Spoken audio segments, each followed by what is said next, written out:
Assalamualaikum warahmatullahi wabarakatuh. Salam Om Swastiastu, Namo Buddhaya, salam kebajikan, salam sejahtera bagi kita semua. Terima kasih atas kesempatan dan waktunya Dewan Juri yang terhormat. Pada kesempatan yang berbahagia ini, izinkan saya untuk memperkenalkan diri terlebih dahulu. Perkenalkan, nama saya Rika Salsabila Hermawan. Saya merupakan representatif dari SMA N1 Majalaya, Karawang.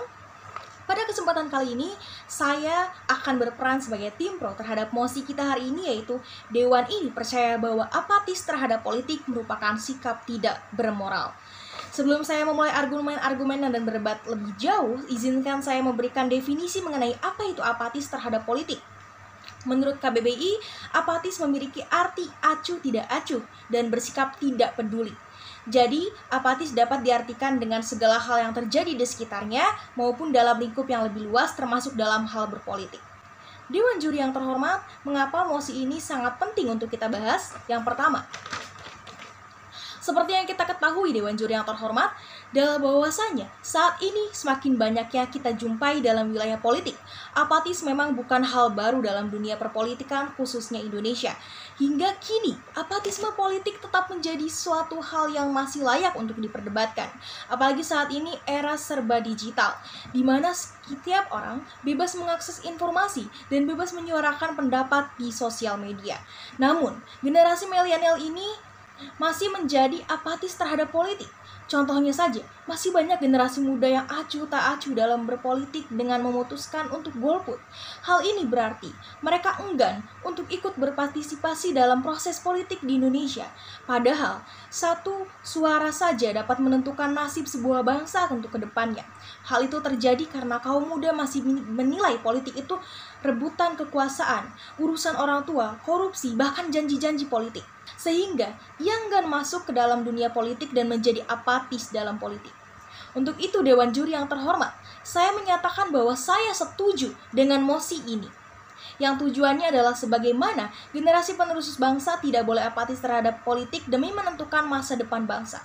Selanjutnya akan saya lanjutkan kepada argumen saya yang pertama adalah mosi ini sangat penting untuk diperdebatkan karena yang pertama, Wakil Ketua DPR RI Koordinator Bidang Politik dan Keamanan Fadlizon mengatakan bahwasanya politik tidak bisa dipisahkan dari kehidupan karena politik itu menentukan masa depan bangsa. Untuk itu, ia meminta agar generasi muda selaku generasi penerus bangsa tidak boleh apatis terhadap politik.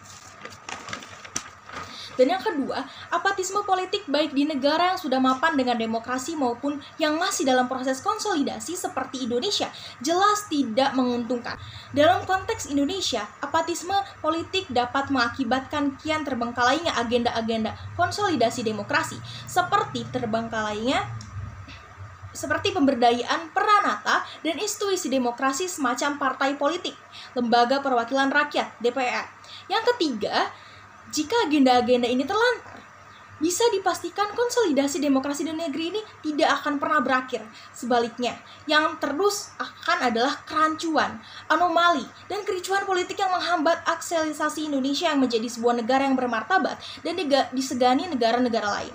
Di balik itu semua, terdapat upaya yang bisa dilakukan dari segi pemerintah, salah satunya adalah menyediakan akses fasilitas-fasilitas yang memadai kepada pemuda-pemuda untuk mendukung kegiatan politik. Di antaranya, memberikan fasilitas pendidikan dan sosialisasi politik. Maka dari itu, untuk mencegah apatisme yang dapat berujung dengan aksi tidak konvensional adalah kepemimpinan. Apatisme politik hanya bisa diatasi dengan kepemimpinan visioner, jujur, adil, dan tegas. Kepemimpinan yang tidak jujur dan tidak adil senantiasa mudah mengakibatkan terjadinya koalisi dan perselingkuhan politik yang semu karena sebenarnya tetap berlangsung pergumulan politik yang intens secara terselubung. Maka, kesimpulan dari saya adalah, dalam situasi ini akan sulit mengharapkan solidaritas dan kebersamaan dalam mengatasi masalah bangsa. Kepemimpinan yang dapat mencegah apatisme dan prestasi politik adalah kepemimpinan yang bertumpu pada integritas. Kepemimpinan yang menyatu antara perkataan dan perbuatan, tidak sekadar berbahasa-basi untuk menyenangkan semua orang. Hanya pemimpin dengan integrasi lah yang dapat memberikan inspirasi dalam perbaikan kondisi bangsa untuk memperbuat lebih baik dan yang terbaik. Untuk itu, saya sebagai tim pemerintah, sekali lagi saya menyatakan bahwa saya setuju dengan mosi bahwa apatis terhadap politik merupakan sikap tidak bermoral. Sekian dari saya, wassalamualaikum warahmatullahi wabarakatuh.